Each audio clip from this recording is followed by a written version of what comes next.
this is Tata, and welcome to the Wrestling Time Post Show. It is Monday, June 10th, 2024, and tonight I'll be talking about Monday Night Raw. Alright, so tonight's Raw was a go-home show to Clash of the Castle, but we're going to talk about Ricochet first of all here. So it was reported over the weekend, Mike Johnson, the PWI insider, reported that Ricochet has already informed WWE of his plans to depart the company. As a result, the former United States champion will soon be written out of any WWE storyline involving him. While it's not precisely known when Ricochet's contract will expire, it's said that it will end sometime in the summer. So Ricochet is AEW, but more than likely he is. So they wrote off Ricochet in tonight's Raw, and the way they did it was after we had the match between Braun Breaker and Ilja Dragunov. More on that when I get into that. Ricochet came out and saved him because Braun Breaker was about to spear him. And so, when they're walking to the back, Braun Breaker just attacked them, and he focused on Ricochet. He bounced him off that the production truck, and then he jumped off a structure and power slammed him onto the windshield of a car. And then poor Ricochet got carried away in a stretcher with Samantha by his side. And I thought that was a nice touch. So as you can see here, he got power slammed. And, Samantha just looked really worried here. And he ended up leaving in an ambulance with Samantha. So if he is gonna leave WWE, this is the way they wrote him off. Unfortunately, Ricochet was just a victim of bad creative. He was part of that original group of NXT during the Black and Gold era that would get called up and unfortunately not really go anywhere. He had, he was United States champion, he was Speed champion. He had quite a few accomplishments, but they never let him be world champion. And if he does go to AEW, I'm hoping that he'll be a world champion over there, just be given much more of opportunities. It's just that he sucks. It's just that it sucks because, like I said, he was just a victim of bad creative, and it wasn't his fault. The regime at that time just, didn't do him any favors. Unfortunately, I feel like if he would have gotten called up now, maybe things would have been a lot different than they were back then. But maybe we'll see Prince Puma again instead of Ricochet. So, but what did you guys think of the way they wrote off Ricochet? Where do you guys think he's gonna go? Personally, I would like to see him do a small stint. Maybe venture out before he signs to AEW. I definitely would love to see Ricochet versus Speedball Mike Bailey, or Ricochet versus Mustafa Ali, or Ricochet versus Leon Slater in TNA. So that's just me personally, but again, it sucks to see him go, but I'm sure he'll thrive elsewhere. He's an incredible talent, and like I said, he was just a victim of bad creative, unfortunately. We will see Prince Puma again. If he goes to AEW, he will be used and then be reduced to Rampage and Collision. That is unfortunate. Shitty's World says, yeah, he needs to do something else. AEW ain't it. I have a feeling that depending on when his contract expires, he'll probably because I know Will Ospreay was trying to put a good word out for Ricochet. So if he does go to AEW, we might get Will Ospreay versus Prince Puma. But we'll see where Ricochet ends up. But they wrote him out, and that was that. All right, so let's kick off this thing by talking about this Drew McIntyre promo. So he's over here cutting a promo talking about Damian Priest and Judgment Day. If you guys are paying attention to commentary, Pat McAfee made a reference to Joe Henry. If you don't know who Joe Henry is, if you're not familiar with him, he's a wrestler from TNA. And his whole gimmick is he says, say his name and he appears. And Pat McAfee, because Damian Priest and Judgment Day came out as Drew McIntyre said his name, Pat McAfee says, say his name and he appears, which is obviously a reference to Joe Henry. Joe Henry is just such an incredible talent. He's amazing. Heading to bed, yeah, on late, LO. Have a great one. Also, I believe, me too, I believe in Joe Henry. I believe in 252 pounds, a pure motivation, the answer to all life's problems. And I know I go on late. It's just because of my schedule. That's all. But this opening segments, your typical opening segments, used to set up a match, and it sets up the main event. So basically, the whole point of this is that Drew McIntyre believes that Damian Priest can't win on his own. He can't win without Judgment Day. So Damian Priest basically makes a match between Finn Balor and Drew McIntyre. If Drew McIntyre beats Finn Balor in the main event, then Judgment Day will be banned from ringside. If not, Judgment Day will be front and center, despite the fact that Damian Priest claims that he does not need them. He said, "It's okay, hello, I'm usually a night owl, but me tired. Oh, no worries. Of course, I have to mention TNA when there's a reference. Just because you don't watch TNA doesn't mean that, not I don't have to mention it." And basically, Drew McIntyre lets Damian Priest knows that he will shake his hand on Monday. I honestly do believe that Judgment Day is going to be the reason why Damian Priest loses at Clash at Castle. I think that they're going to try to help him somehow, some way, and it's going to cost him the title. Okay, so we get a Liv Morgan segment, and she's basically like, she gave Dominik her hotel card and basically told him that she'll be waiting for him, and that she thinks Dominik should be with the girl that calls him daddy. Like, Liv is relentless. She meant to when she says she's going to try to take everything away from Ripley here. She's seducing Dominik. Who knows? Maybe she'll try to take over leadership with Judgment Day. This is either McIntyre's pinning Priest or Punk is going to cost McIntyre. I don't think that they would cost Drew McIntyre 2 years in a row. I mean, not 2 years in a row, but in his home country again. I think of all the people that are wrestling in their home country, if there's one person that's going to win, it's going to be Drew McIntyre.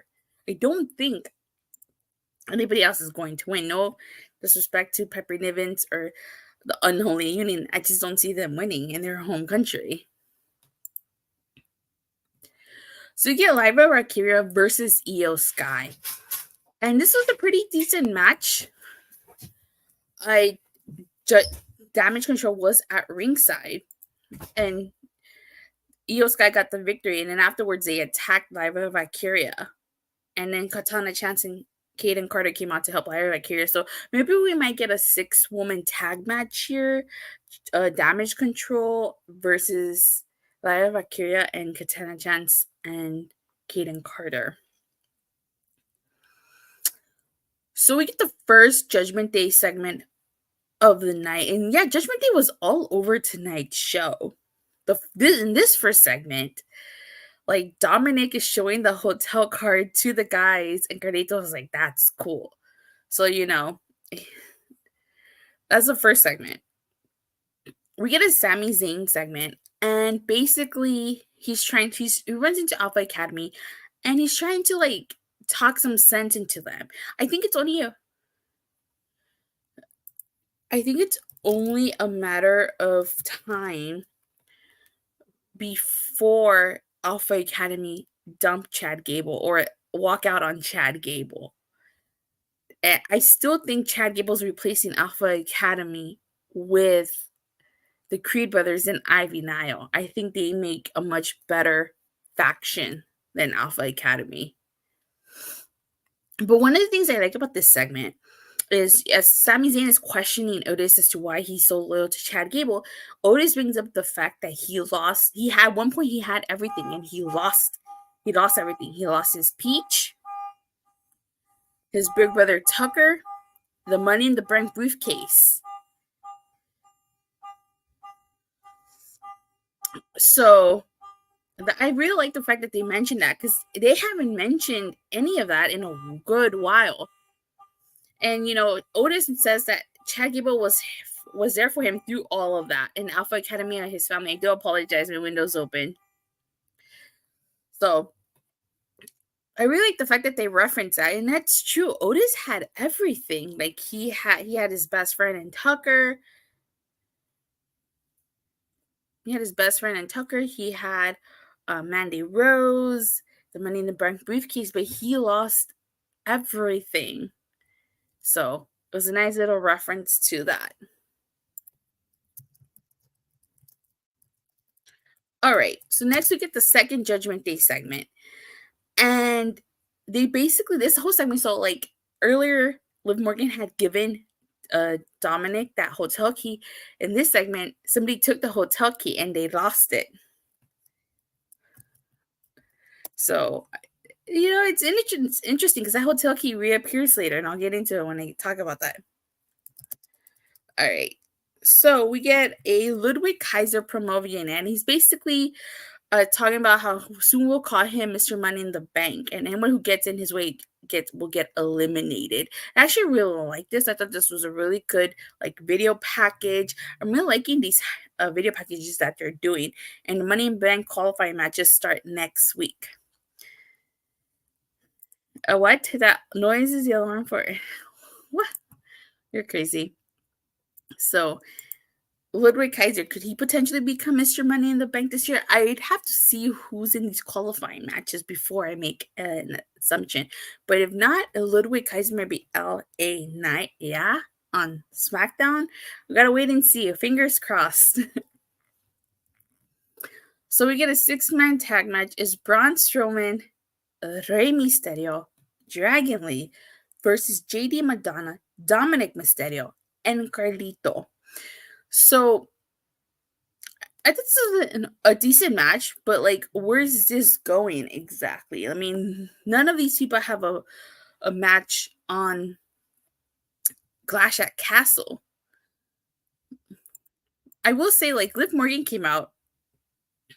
Match was bad. It was okay. And I guess she tried to distract Dominik, and Zelina pushed her.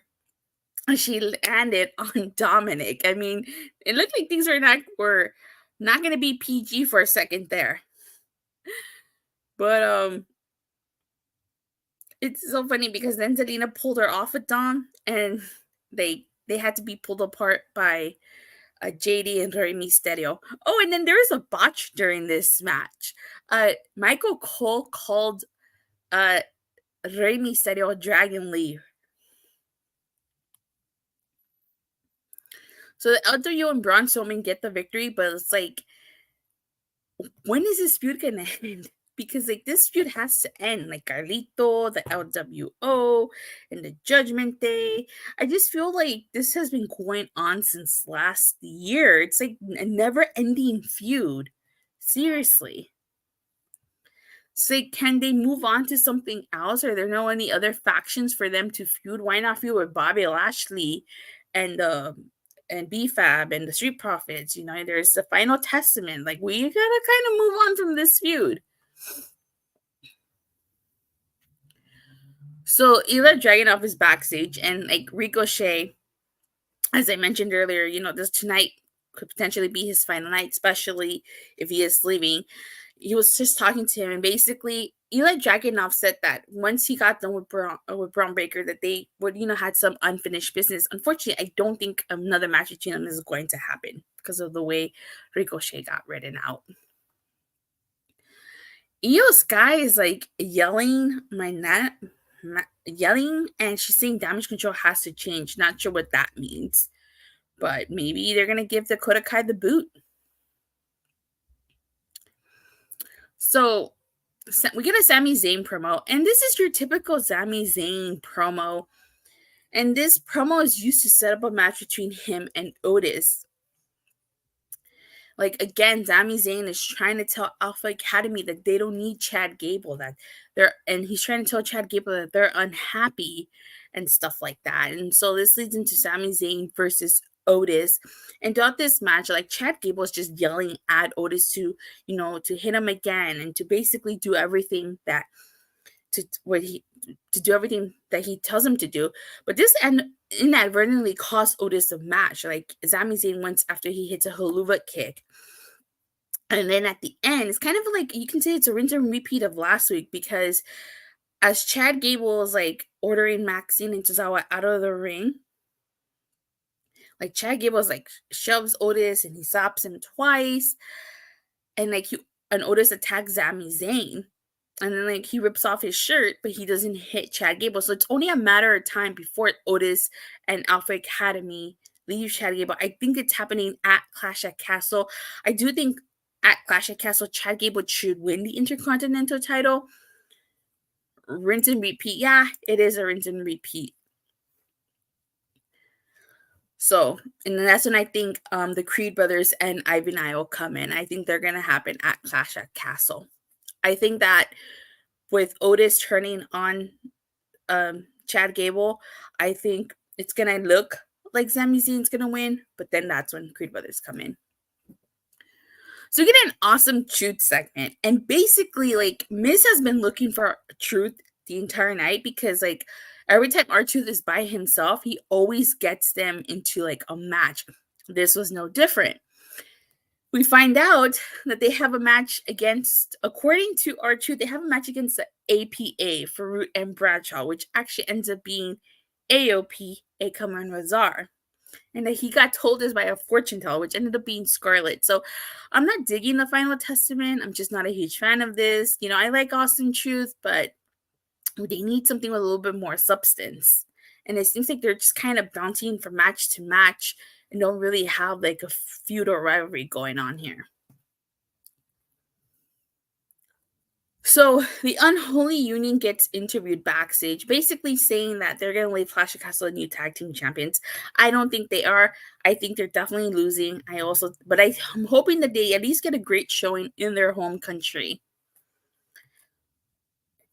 You know, it sucks because I feel like they've been underutilized as a tag team. I mean, for the longest time, they were just kind of there, and they haven't really done much until just as recently when they've been pushed to the forefront.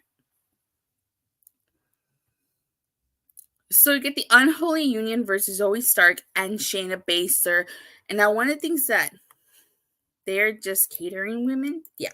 So one of the things that I noticed is that Isla Dawn went after the injury of Shayna Baszler. If you guys watched NXT Battleground last night, during that underground match, Shayna Baszler's knee, like a little ice just kept targeting Shayna Baszler's knee.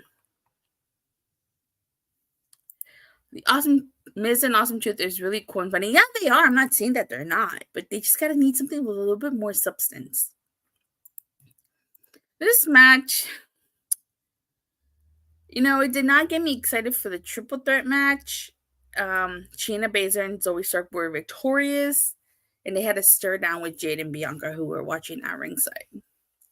Now we get Ilja Dragunov versus Braun Breaker. This was probably my favorite match on all of tonight's show. I feel like Miz and Truth are getting so. They are getting so. That's why I said they need something with more substance. This was a really great match. I would not have minded this if this is what main evented tonight's Raw. Like, this was a really great match. You know, Braun Breaker and Ilja Dragunov rekindling their rivalry from NXT. So, like, that H-bomb and then the knee, that was impressive. Braun Breaker is victorious after he hits 2 spears to Ilja Dragunov. It was the best match of the night. This should have been at Clash at Castle on the card. I agree. This could have been on Clash of Castle, especially, you know, especially since like they've had a history, Braun Breaker and Ilja Dragunov. So, but this was they gave us this pay-per-view quality match on the Go Home show to Clash at Castle. So. And then after this is when the Ricochet stuff happens after the match, which I already talked about. So, but you know, the way Braun Breaker has been booked has been really good. It's like I mentioned earlier in the whole booking with Ricochet, the difference between Braun Breaker and Carmelo Hayes, their booking is like night and day. Look what Raw is doing with Braun Breaker, and then look at what SmackDown is doing with Carmelo Hayes. And you know, it's the same company, but it's like night and day here. Okay, we get the final Judgment Day segment of the night. And so you guys remember that hotel card that Dominik had? Finn Balor was caught in 4K. He took that hotel card that Dominik placed on the table. So we have to wait and see what's up with that. I mean, maybe that's why Finn Balor doesn't want Dominik and Liv Morgan to get. That's why maybe he's jealous. Who knows? So I wonder if that means anything. We gotta wait and see next week. We had a Drew McIntyre segment, and basically he's talking to Sheamus, and Sheamus lets him know that he wants the Money in the Bank. And Drew McIntyre said, we all know he's been upset that, the cash in. So he lets Sheamus know that if he wins Money in the Bank, he would appreciate a heads up if he cashes in on him. Hey, and I wouldn't mind them going at it. They've had a really great matches in the past, or as Sheamus like to say, banger after banger after banger. We had a Final Testament interview, and this really, let's see, Finn is just trying to keep Dom from getting his butt kicked by Mario when she was, that's true. This whole Final Testament, they're just talking about how Xavier Woods will see that he's better off with them than Kofi Kingston. So this is into World Tag Team title match. It's AOP versus Awesome Truth. This was a really short match. I was not a huge fan of this match at all. The New Day went out there and that distracted AOP and it allowed Awesome Truth to win. Miz got a roll up. I was just not a huge fan of this. This was such a short match. I feel like you could have just taken this match out of the card. And the main event ends up being Finn Balor versus Drew McIntyre. Again, if Finn Balor won, Judgment Day would be at ringside. If Drew McIntyre won, Judgment Day is banned from ringside. So I thought this was a decent match.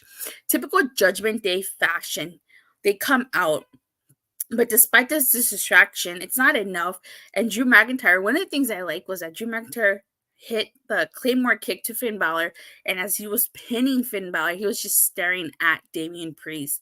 And they have a stare down to complete to end Monday Night Raw. So overall, this is a go home show, and I tend to grade go home shows a little harsher because I feel that the purpose of a go home show is to sell you the pay-per-view this weekend. If I haven't, say for instance, if I haven't watched in a while and I'm just tuning in, this Raw is supposed to get me excited for Clash of the Castle, and this didn't do its job. So on a scale from 1 to a Sean Spears perfect 10, this was a 5. If this was been your run-of-the-mill average Raw, I would have been a little bit more generous and given it a 7. But I cannot give it a 7 because this is supposed to sell you Clash of the Castle. This did not sell me Clash of the Castle at all. I'm not excited for Clash of the Castle. This did not do a good job. So that's why I give it a 5 out of 10. WWE doesn't try anymore with the go-home shows. That is true. It's like they just give up. They don't even get you excited for their own pay-per-views because I guess they just assume everyone's going to turn in regardless. I'm not going to be watching SmackDown the Go Home Show to Clash of Castle, but more on that later. Okay. So, with that being said, you guys, thank you guys all so much for watching and for the continuous support. Please don't forget to like and subscribe. Make sure you hit that bell so you can notify whenever I go live or this in the video. And in spite of what was said yesterday, I will not be reviewing NXT tomorrow. So I will see you guys Wednesday at the AEW Dynamite. Bye.